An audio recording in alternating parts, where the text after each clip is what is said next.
তে লিসাকে ধরতে গিয়ে পড়ে যেতে নেয়, আর কেউ একজন এসে শক্ত করে ওর কোমরটাকে জড়িয়ে ধরে। তে নিজেকে সামনে থাকা লোকটাকে বারবার সরি বলতে থাকে। তে একটু ভালোভাবে খেয়াল করতেই বুঝতে পারে এটা আর কেউ না, এটা জাংকুক। তে জাংকুককে দেখে খুব কষ্টে নিজের হাসি আটকে রেখেছে, কারণ কিছুটা হলুদ গিয়ে জাংকুকের কলারে পড়েছে আর হলুদের কিছু ছিটে ফোঁটা ওর মুখে লেগে গেছে। জাংকুককে দেখতে খুবই ফানি লাগছে। তে খুব কষ্টে নিজের হাসি আটকে জাংকুককে বলল, সরি, আমি না দেখতে পাইনি, সরি। ইটস ওকে বলেই জাংকুক দ্রুত স্থান ত্যাগ করলো। জাংকুক চলে যেতেই তে অট্ট হাসিতে ফেটে পড়লো, কারণ জাংকুকের সামনে তো তে হাসতে পারতো না, দোষটা তো তারই ছিল। তার ভুলের জন্যই তো ছেলেটার এই অবস্থা, তাই ওনার সামনে তো আর হাসা যায় না। উনি চলে যাওয়াতে তে মন খুলে হাসতে শুরু করলো। তেকে এইভাবে হাসতে দেখে লিসা ভয়ে ভয়ে তের কাছে এসে জিজ্ঞাসা করে, কিরে ডার্লিং, কি হয়েছে, এভাবে হাসছিস কেন? আরে ভাই, কি বলবো তোকে। তারপর তে সবকিছু খুলে বলে লিসাকে। তের সাথে এবার তাল মিলিয়ে লিসাও হাসতে শুরু করে কথা শুনে। ওইদিকে কিছুটা দূরে দাঁড়িয়ে আছে রোজ বেগম, তার পাশে অনেকগুলো মহিলাও আছে।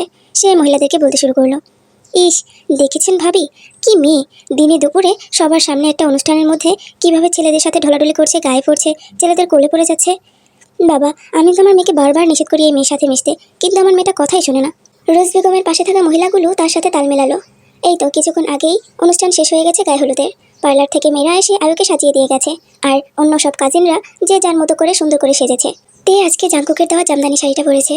যদিও সে খুব ভালোভাবে শাড়ি ক্যারি করতে পারে না, তবুও যেহেতু জাংকুক দিয়েছে, তাই আজকে জাংকুকের জন্য এই শাড়িটা সে পরেছে। কিন্তু শাড়িটাতে তাকে ভীষণ সুন্দর লাগছে, যে দেখছে সেই তার প্রশংসায় পঞ্চমুখ হয়ে যাচ্ছে। প্রায় 1 ঘন্টা পর, বর এসে গেছে, এই কথাটা শুনতেই তে আর ওর কাজিন মহল ছুটলো দরজার সামনে, দৌড়ে এসে গেট ধরলো। কিন্তু জাংকুকের জন্য তে আর ওর কাজিনরা ওদের ব্যবসায় ভালো উন্নতি করতে পারলো না। কিভাবেই ব্যবসায় উন্নতি করবে, কারণ সে প্রথম থেকেই তো তে আর ওর কাজিনরা সবাই জাংকুকের উপর ফিদা। আর বিয়েতে আজকে জাংকুকের যেই লুক, সেটা দেখে তো ওরা আরও ফিদা হয়ে গেছে। বিয়েতে থাকা প্রত্যেকটা মেয়ে ঘুরে ঘুরে বারবার জাংকুককেই দেখছে। তাই জাংকুক তার সুন্দর একটা হাসি মাখা মুখে হাত বাড়িয়ে যত টাকা দিয়েছে, তেও চুপচাপ সেই টাকা নিয়ে তাদেরকে ভিতরে ঢুকতে দিয়েছে। অনুষ্ঠানে আসা সকল মেহমান এখন বাড়ির ড্রয়িং রুমে উপস্থিত। কাজী সাহেব আয়ু আর বেগমের বিয়ে পড়াচ্ছে। তে আয়ুর পাশে দাঁড়িয়েছিল, কিন্তু তে অনেকক্ষণ যাবত ধরেই ওর শাড়ি নিয়ে একটা প্রবলেম ফেস করছিল। কিন্তু এতক্ষণ পাত্তা না দিলেও এখন সমস্যাটা একটু বড় হয়ে দাঁড়িয়েছে। তে বুঝতে পারে ওর শাড়িটা ঠিক করা প্রয়োজন, কারণ যে কোনো সময় ওর মান-সম্মান প্লাস্টিক হয়ে যেতে পারে এই শাড়ির কারণে। ও তো কখনো শাড়ি ক্যারি করেনি এতক্ষণ, তাই প্রবলেম হতেই পারে। সবার চোখ ফাঁকি দিয়ে ও ওর রুমে চলে যায়, কিন্তু আর কারো নজরে না পড়লেও দুজনের নজর তের দিকে ছিল। একজন হচ্ছে জাংকুক। জাংকুক তে আর বেগমের সম্পর্কে আগে থেকেই সব কিছু জানতো, শুধু আজকে সকালে তে আর বেগমের মাঝে যা কথা হয়েছে ওইটা ব্যতীত। তাই জাংকুক মনে মনে ভাবলো, হয়তো তে ওর ভালোবাসার মানুষকে ওর বোনের হয়ে যেতে দেখবে, এটা হয়তো ও সহ্য করতে পারবে না। যতই হোক ভালোবাসার মানুষ তো, তাই বোধহয় তে কষ্ট পেয়ে এখান থেকে চলে গেছে। তাই জাংকুক বেশি কিছু না ভেবে তেকে সান্ত্বনা দেওয়ার জন্য সিঁড়ি দিয়ে উপরে চলে যায়। আর এটা চোখ এড়ায় না একজনের, সেটা আর কেউ না, সেটা হলো তের ফুপি রোজ বেগম। তিনি সবসময় তেকে নজরে রাখে, আর আজকেও তার ব্যতিক্রম হয়নি। তেকে নজরে রাখতে গিয়ে তার চোখে এটা পড়ে যায়। তে উপরে যাওয়ার পর জাংকুকও তের পিছু পিছু যাওয়ায় এটা তার কাছে একটু অন্যরকম লাগে। সেও জাংকুকের পিছু পিছু চলে যায়, গিয়ে দেখে তে ওর রুমে ঢোকার পর জাংকুকও ওর রুমে ঢুকেছে। সে আর বেশি কিছু না ভেবে আস্তে করে গিয়ে বাহির থেকে তে রুমের দরজাটা বন্ধ করে সবাইকে ডাকতে শুরু করে। তে নিচ থেকে এসে সোজা ওয়াশরুমে চলে যায় ওর শাড়ি ঠিক করার জন্য। ও এটা খেয়াল করেনি যে জাংকুক ওর রুমে এসেছে। ও ওয়াশরুম থেকে বের হওয়ার পর জাংকুককে ওর বিছানায় বসে থাকতে দেখে পুরো ভরকে যায়। আরে, আপনি এখানে? তে আর কিছু বলতে পারলো না। বাহির থেকে খুব জোরে ওর ফুপির চিৎকার চেঁচামেচি শব্দ শুনতে পেল।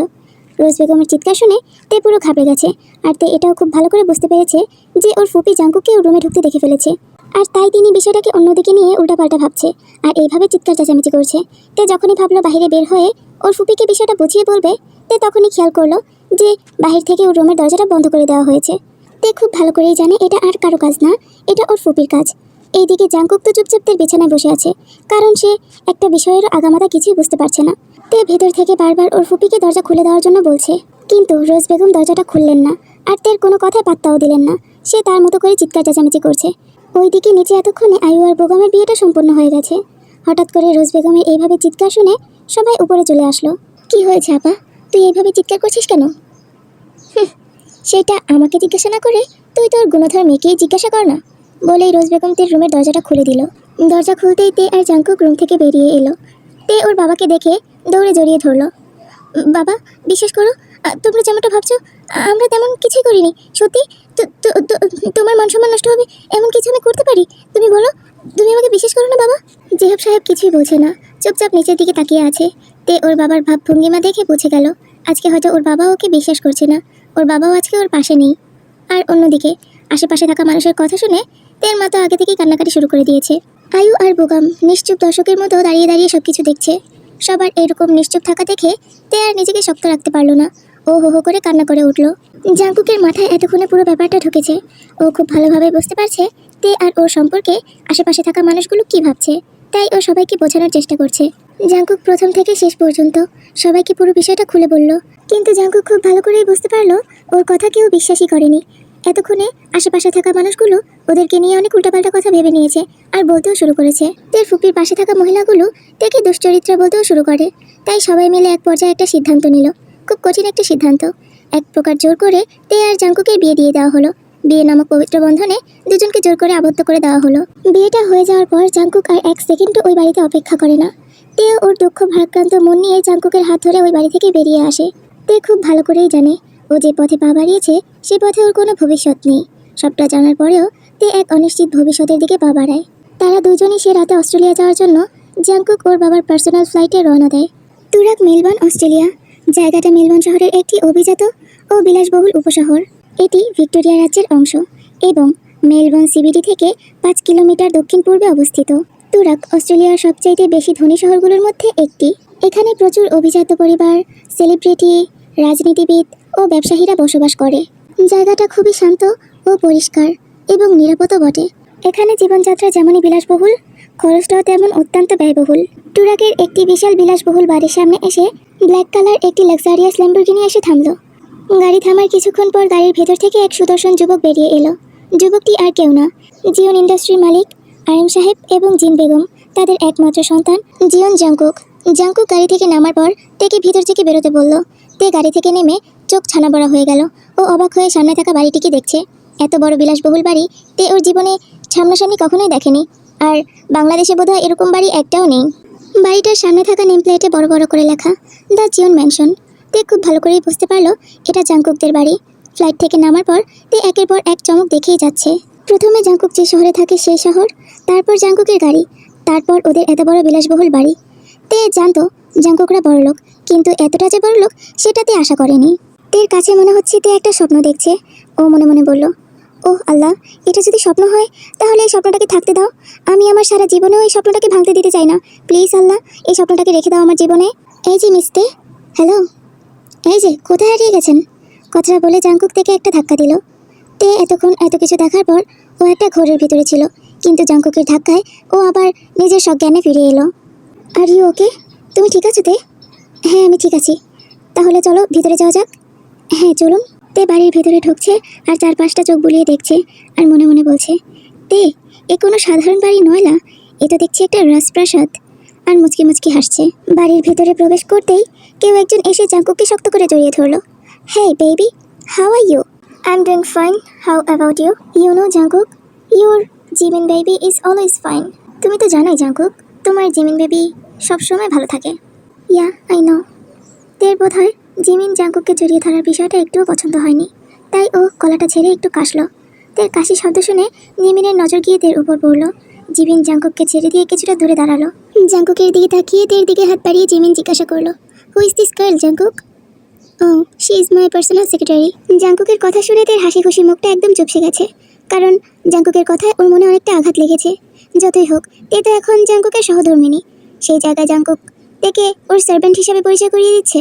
এই মুহূর্তে তের কাছে জাঙ্কুককে পৃথিবীর সবচাইতে নিষ্ঠুর মানুষ মনে হচ্ছে। চোখের কোণে তের হালকা পানিও জমেছে। ও দিস গুড কামিং সেট। কিছুক্ষণ পর জাঙ্কুক একটা সার্ভেন্ট তেকে ভিতরে নিয়ে যেতে বললো গেস্ট রুমে। তে সার্ভেন্টের সাথে চলে গেল। জাঙ্কুকও ওর নিজের রুমে চলে গেল। জাঙ্কুকের বাবা মা জিন বেগম ও আরিম সাহেব আপাতত বাসায় নেই। ওনারা তাদের কোম্পানির কাজের জন্য একটু বাইরের দেশে গেছে, হয়তো আজকালের মধ্যেই চলে আসবে। কিছুক্ষণ যাবৎ তে সারা ঘরময় পায়চারি করছে আর এটাই ভাবছে যে করেই হোক জাঙ্কুকের সাথে ওর এই বিয়ের বিষয়টা নিয়ে কথা বলতেই হবে।